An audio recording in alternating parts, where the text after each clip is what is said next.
وَإِذَا سَأَلَكَ عِبَادِي عَنِّي فَإِنِّي قَرِيبٌ أُجِيبُ دَعْوَةَ الدَّاعِ إِذَا دَعَانِ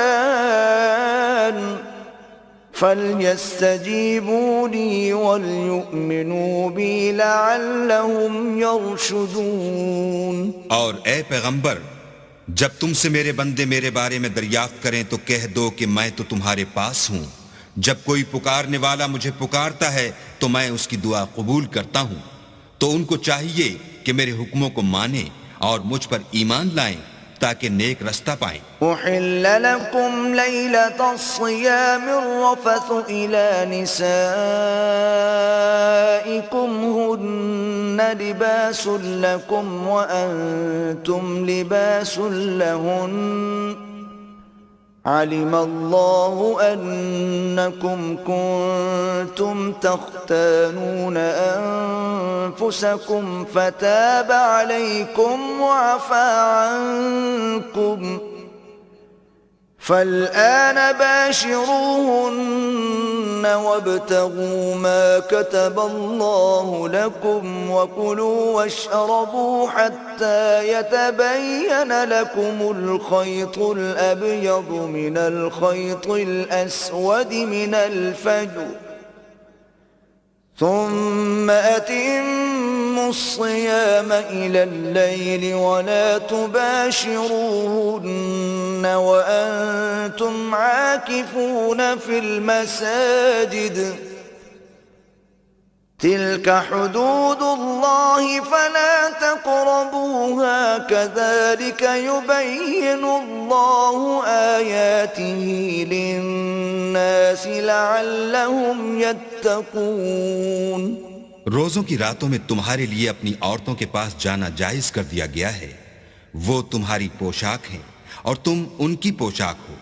اللہ کو معلوم ہے کہ تم ان کے پاس جانے سے اپنے حق میں خیانت کرتے تھے، سو اس نے تم پر مہربانی کی اور تمہاری حرکات سے درگزر فرمائی۔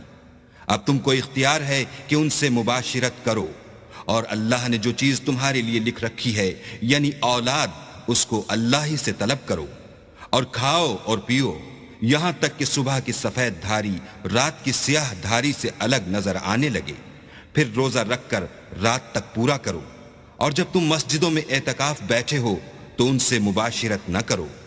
یہ اللہ کی حدیں ہیں، ان کے پاس نہ جانا۔ اسی طرح اللہ اپنی آیتیں لوگوں کے سمجھانے کے لیے کھول کھول کر بیان فرماتا ہے تاکہ وہ پرہیزگار بنے۔ ولا تأكلوا أموالكم بينكم بالباطل وتدلوا بها إلى الحكام لتأكلوا فريقا من أموال الناس بالإثم وأنتم تعلمون۔ اور ایک دوسرے کا مال ناحق نہ کھاؤ اور نہ اس کو رشوتاً حاکموں کے پاس پہنچاؤ، تاکہ لوگوں کے مال کا کچھ حصہ ناجائز طور پر نہ کھا جاؤ، اور اسے تم جانتے بھی ہو۔ يسألونك عن الأهلة قل هي مواقيت للناس والحج وليس البر بأن تأتوا البيوت من ظهورها ولكن البر من اتقى وَأْتُوا الْبُيُوتَ مِنْ أَبْوَابِهَا وَاتَّقُوا اللَّهَ لَعَلَّكُمْ تُفْلِحُونَ۔ اے محمد صلی اللہ علیہ وآلہ وسلم، لوگ تم سے نئے چاند کے بارے میں دریافت کرتے ہیں کہ گھٹتا بڑھتا کیوں ہے۔